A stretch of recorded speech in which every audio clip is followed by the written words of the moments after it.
এলৰ লগত মিত্ৰতা BPF-এ কৰিব।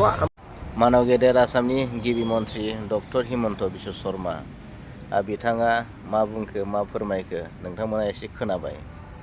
ओमफ्राय बिथाङा बुंनाय बादिब्ला बियो माबायदि जाथावना जेब्ला BPF, UPPL आरो BJP बे मोनथामजों माने NDA आव जेब्ला एलायन्स थायो अब्लासो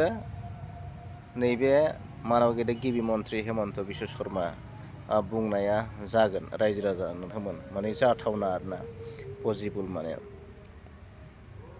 दाथ' बेबायदि नङा बेबायदिथ' मालाबाबो जानो हाया 15टा सिट दङ BTC आव 15टायाव जुदि NDA नि सिङाव एलायन्सआव थायोब्ला BJP आ मोनब्रै लायोब्ला BPF आ जुदि 11टा लायोब्ला बे 11टाखौ UPPL जों BPF जों राननानै लानांगौ आरो बिथांनि बादिब्ला राननानै गेलेनांगौ बेयो जाबाय मोनसे NDA नि सिङाव एलायन्स माने दा बेखौ हास्थायदों बिथाङा आसामनि गिबि मन्थ्रि डक्टर हिमन्त बिश्व शर्माया बेखौ हास्थायदों नाथाय UPPL नि जिथु थांखि मिशन भिजन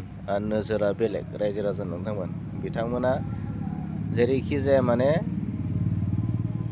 सिंगेल पार्टी माने कन्टेस्ट खालामगोन बिथांमोना हारसिं प्रतिद्वन्दिता खालामगोन 2026 नि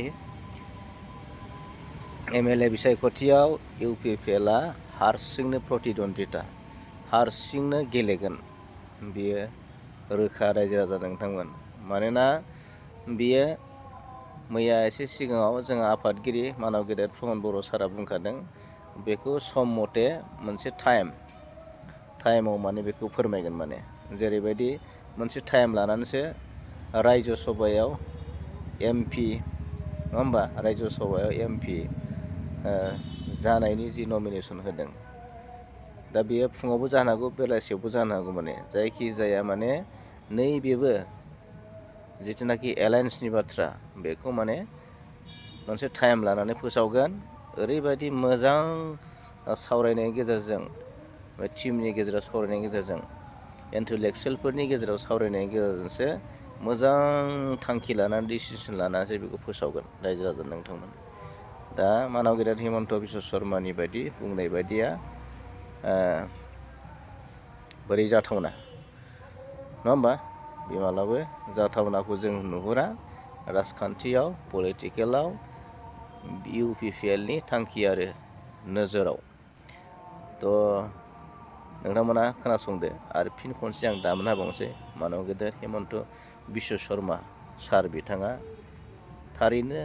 मा फोरमायनो नाजामारदों बे भिडिअ'नि गेजेरजों UPPLৰ লগত মিত্ৰতা BPF-এ কৰিব আমাৰ লগত নহয় কাৰণ ডাঙৰ দল হিচাপে বড়োলেণ্ডৰ ভিতৰত আমি BPF-ক 11খন আসনত প্ৰতিদ্বন্দ্বিতা কৰাৰ সিদ্ধান্ত লৈছোঁ আৰু আমি মাত্ৰ 4খন এতিয়া যি বুজাবুজি হ'ব 11খনৰ পৰা হ'ব লাগিব আমাৰতো মাত্ৰ 4খন আৰু আমিতো বুজাবুজি কৰাৰ তাত কোনো স্কোপ নাথাকে